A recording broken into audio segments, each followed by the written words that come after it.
Hey guys, welcome back to Simply Kim Budgets. This is Kim, and if you are new, thanks for stopping by and checking it out. On this channel, I do budgeting, cash stuffing, sinking funds, savings challenges. As far as budgeting, I do some cash budgeting, some electronic budgeting, and then I'm working on paying off debt and just basically cleaning up my financial life. So if you're into any of that kind of stuff and also into an extraordinarily high level of chaos and mayhem, I'm your girl. So, feel free to hit that subscribe button, comment, let me know where you are. If you have a channel, I have found some really cool channels the last few days, people who found me and then I followed them back. And I'm really enjoying you guys' videos. So anyways, also just a heads up, I sound not great. I got sick last Wednesday evening, going into in the middle, late at night. And so Thursday and Friday, I didn't go to work because I was coughing really bad. I thought I had bronchitis. Anyways, long story short, Saturday I finally went to urgent care because I was starting to have sinus issues. And I was like, oh no, I have bronchitis and a sinus infection. And then it turns out I just have COVID again. So I missed the last 4 days of the school year, which is whatever. I had most of my stuff done, and I'll be doing a couple of days over the summer, so it's fine. But I was just like, wow, what a way to end this year. Has been another stellar one, and this is just another great way to end it. So if you couldn't tell, or if you're new, today's video, we are going to be doing my budget for... Is this the right budget? Yes, it is. Sorry, y'all, I kind of already started this video, and then I realized I hadn't put my phone in airplane mode, and somebody called while I was recording and knocked the video off. So, and we all know I don't know how to edit yet, so, I mean, I do, but not really. Anyways, so we're going to just go back through what I've filled in and then go from there. Save us some time, we'll say. So this paycheck might actually be a little bit more than $4,200. I changed how I'm doing my direct deposit, and I'm just rounding down to $4,200, but it might be for $4,200 and then some dollars. But if there are extra dollars, then they will just get thrown in somewhere else, probably into savings challenges. My rollover is $79 from last month. That's what I have left in my accounts. And then sadly, no miscellaneous money right now. Nobody has shown up at my house with any exorbitant checks. So I don't know how to feel about that. But so that's going to make the total $4,279. Bills for this pay period, I'm going to pay the rent, the other half of my rent, or the other part of my rent. I paid part of it already. So no. Sadly, my rent is not only $1,100 a month. I would love that. But I split it in half now. And I'm really enjoying that. For those of you who have been around since before I started doing that, because I used to pay just the entire thing the second pay period, and I'm really enjoying the splitting of it. It just seems to make the two pay periods more even. So, so far I'm liking that choice. My energy and gas bills, I looked them both up. One of them is 103, one of them is 98. I can't remember which one's which. Shocking, I know. So I'm just putting 100 for both of them, and then I figure it'll even out in the wash. I know. My Cox for internet is $69. $41 going to New York Life, $19 going to my renter's insurance, and then $50 is going to my Marcus savings account. And then I'm putting aside $200 for my buffer. So I don't know why I didn't add this up yet, but we'll add this up. All right, let's make sure that y'all can see that. So we're going to have 1120, 100, 100, 69, 41, 19, 50, and then 200. So our total is going to be $16.99. Now, for those of you who are new to budgeting, and I've mentioned this before when I've used this book, I did get this book off of Amazon, but you can also get it on her Etsy, I believe. It is from Miss Celisa over at Beautifully Me and You, and this is one of her budget books. She has a bunch.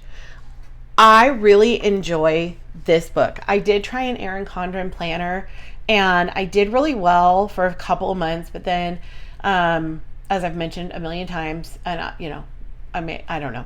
Apparently it was like the only banner thing last year. I had shoulder surgery and I wasn't able to write at all with my right hand. And of course I'm right hand dominant for about 2.5 months. At least not write well enough to do a planner like that.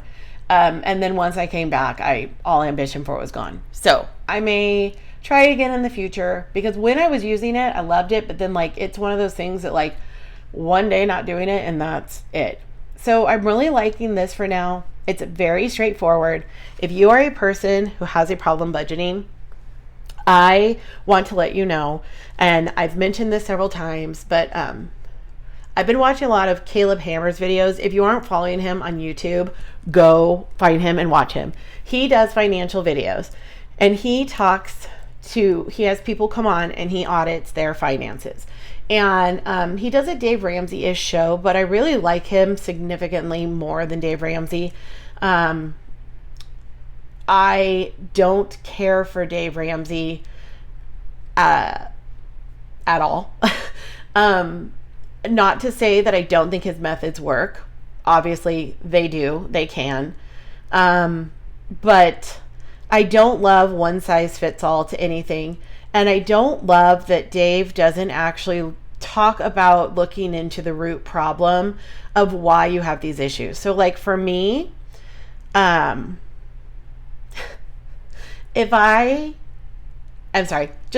to just go ahead and side track here, because I feel like it's a really important thing for people to know. When you're watching channels like this, what you're seeing us do today is not representative or reflective of what we were doing last week, last month, last year, last decade. And I will tell you that in 2017, in June-ish of 2017, I was living so paycheck to paycheck that I was using multiple paycheck advance places and payday loans and having to do that. And I was like, I will never have an emergency savings. I will never be out of debt. And I decided that year to move from Southern California to Nevada. And it was the best move I could have ever made for my finances. And then I was working in a private clinic. I'm a speech therapist, so I was working in a private clinic. And the only problem there is the hours are so inconsistent, because if people cancel, then you don't get to bill.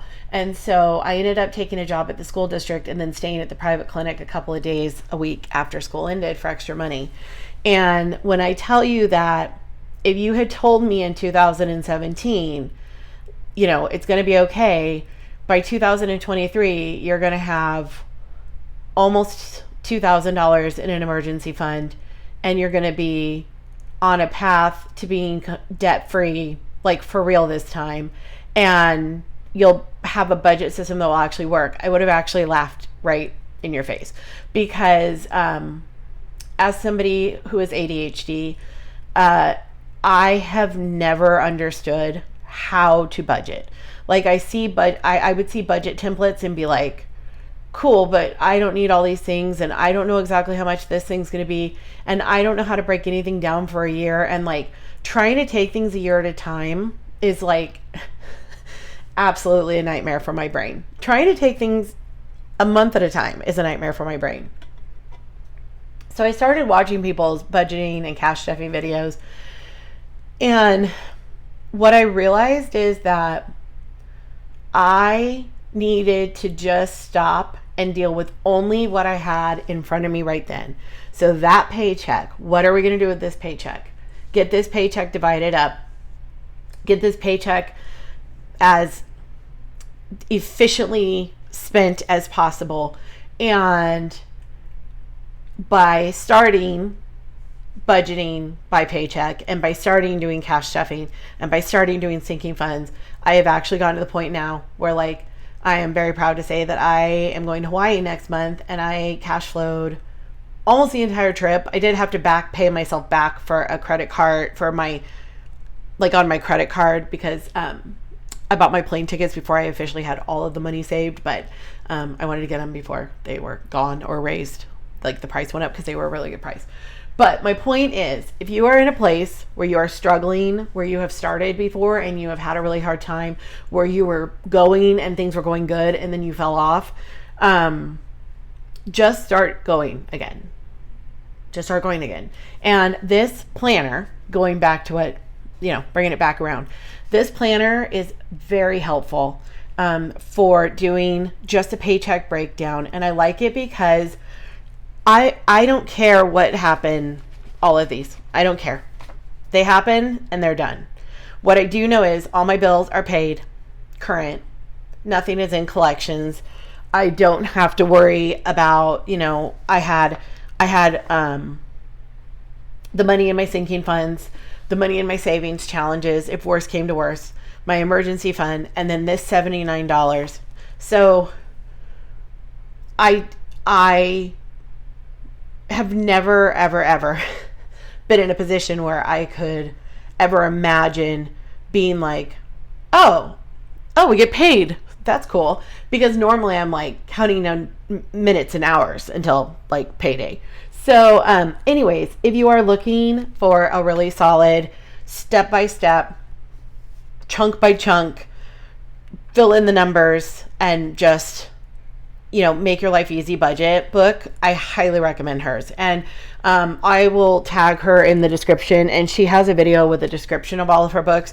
I get nothing off of sharing this information. I just think she's awesome, and I think her stuff is awesome. And so there you go. Anyways, sorry for that side tangent, but I think it's important to let people know where you actually are. How did I do that? Where you actually are, where you actually started. Because again, like, what you're seeing right now is a snapshot that I'm very grateful for, but this is by no means the whole picture of my life financially, or how I got here, or what I'm still working on. This is just the picture that you're getting in this video. So always keep that in mind. And don't worry about other people's numbers. People's numbers are going to be bigger. They're going to be higher. They're going to be lower. People are going to have insane paychecks. People are going to have, 16 different pay sources. People are going to have no mortgage, huge mortgage, some rent, no rent. It's not worth comparing numbers. What you want to look at is how people break things down, and then figure out how to make that work for your numbers. So there we go. Eating out and groceries is getting $200. I don't do those in cash anymore. I do them in card, because I have learned that if I go in a grocery store with cash, I turn into, like, I don't know, a 5-year-old who you gave a 22 in a 7-Eleven and said, get something. It's not great. So it's better for me to just order online and pick up, so that I have time to, like, edit the cart and make sure I'm not just being ridiculous in the aisles of the store. Gas I do on a card. Also, I have different accounts for these, because I go to Costco most of the time and you can't pay cash. So it doesn't really make sense to take out cash, put it on a card, and then I would just be putting money back and forth, and who needs that? But miscellaneous and fun will be getting stuffed. So I'm going to come over here, and in the cash envelopes, I'm going to just put, what is that total? Let's go ahead and do 80 in 20s, and I'll talk about this in a second, but I'm just going to put that there for now so I don't forget. So minus 450. So our current remaining is 2130. Why does that feel wrong? Oh, I know. Because I didn't actually write a number over here. I was like, that feels like a lot. Okay. Now, I do have a miscellaneous debt. It's not really a debt. I have a miscellaneous thing that I want to do. It's a long story. Basically, I'm going to put $400 over here for this miscellaneous thing. It's a situation that, like, I'm just going to, I think it was taken care of. They don't have it documented. I'm just going to repay it, and we're all going to move on with our life. So it's like a medical bill, basically. Long story short. And then, so let's say minus 400 equals 1730. Okay. So I do know that I would like to have a total of, I'd like to do 300.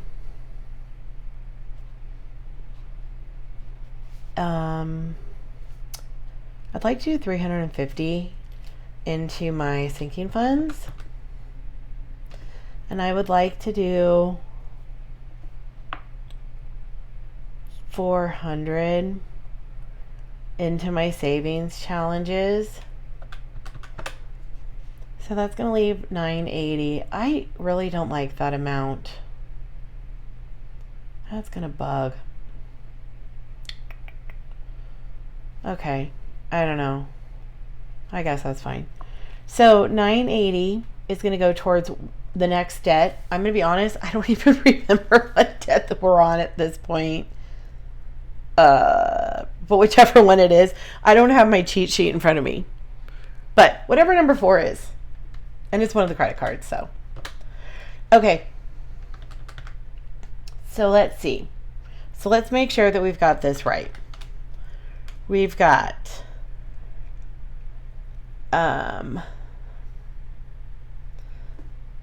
minus 1120 minus 200 minus 69. If you saw my last budget video, you know why I'm doing this. Just to make sure that we didn't have any issues.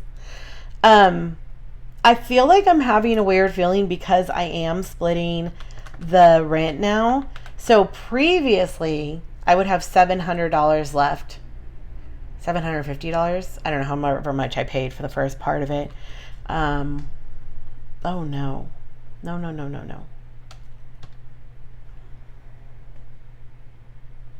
Did that actually work? Oh my gosh, I hit the right button. I never can remember if it's CE or on which one you hit for, like, just the clear one thing, but I think I did it.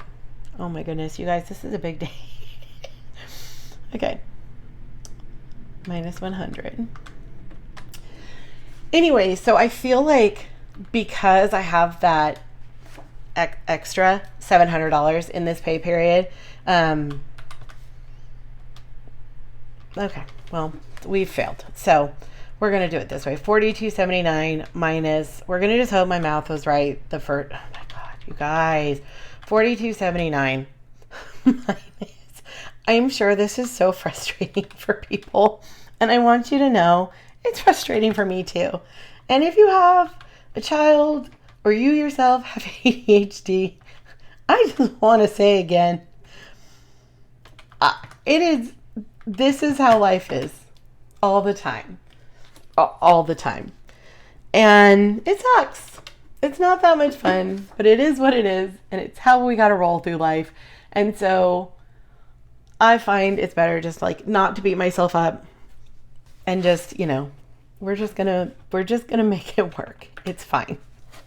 Okay, so let's break down real quick our cash envelopes. Sorry guys, I thought this was gonna be a short video, but you know me. Let's see, what do I know for sure? Oh, I know for positive I want to get $50 into Amazon. And I want to get $30 into Etsy. Because those are new envelopes and I've already got things in my cart in both of them. So I want to make sure I have those covered.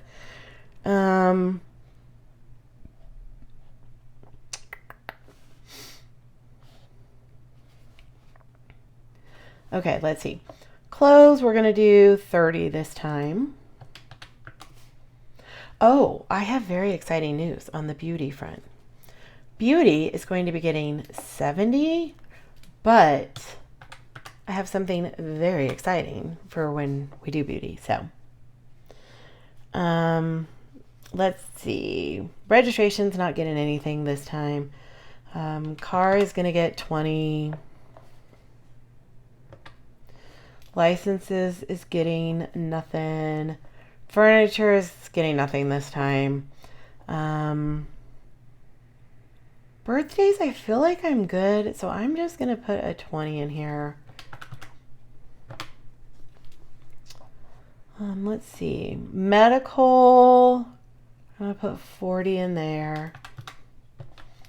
We're skipping tattoo for now. Dave Matthews Band, I'm putting a 20 in there. I don't know. I keep going back and forth because then I realized I also have to make sure I have money for my dog sitter for the weekends that I'm going to be gone for shows. So I'm like super close, but I just want to make sure that I'm good, you know, and have plenty. House is not going to get anything this time only because House is going to start getting stuffed as soon as we're officially back from Hawaii. And whatever's left over from there is going to go into the house binder. And then also, yeah, that's what. So I'm keeping it on here, but I'm just not going to stuff it right now. Month ahead is going to get 40. Glasses is going to get 20 because I hate putting a not 20 number in there because then we have the problem of excellent. Okay. So there we go. And then for savings challenges and such, the penny amount this week, hold on. I just have to go look. How does it keep ending up being $33.88? Is that weird to anybody else? I don't have the last one. You guys, why is it every two numbers on here equals $33.88? That's so bizarre. I don't have my penny challenge sheet. I do, but it's in my safe. So I'll show you guys next time. But the last 4 times, the two numbers that I picked have ended up being $33.88. That's so bizarre. Okay. That's some David Copperfield math right there. All right. I call it David Copperfield math when I'm like, I wouldn't even know how to begin to figure out like why that kind of math would even work. Okay, we're just going to say 366 and then forget the 12 cents. Okay, my friends. So there we go. We have a zero-based budget. So again, got our paycheck and our rollover, got all of our bills. I'm really feeling like I'm forgetting something, but I think it is just that freeing up that money from the first paycheck and then having, so that, because before, so when I used to do it where I paid the entire paycheck out of this, or the entire rent out of this paycheck, what would end up happening is this paycheck, it would feel really crunched, and the last paycheck, 700 of these dollars would go into that. So it would feel like there was so much going out for other things, for like debt payoff and everything, but all at one time, and it just felt really like clunky. So this just feels like a lot more like there's debt payment happening every payday, which I really like, and it just feels a lot better. I just realized I didn't do this part. I will show you it. I'll go ahead and fill it out. So basically I'm just going to put my denominations on here. When I do my cash stuffing video, I'll show you what the denominations are. Although if you've watched any of my videos, you know that I don't actually ever follow this because it's not where I can see it when I'm filming. It's over to the side and I forget to look. So, yeah. Anyways. But yeah, that's going to do it for today. Thank you guys for hanging out for a longer one. And I will see you guys in the next one. Have a good day, and I'll talk to you soon. Bye.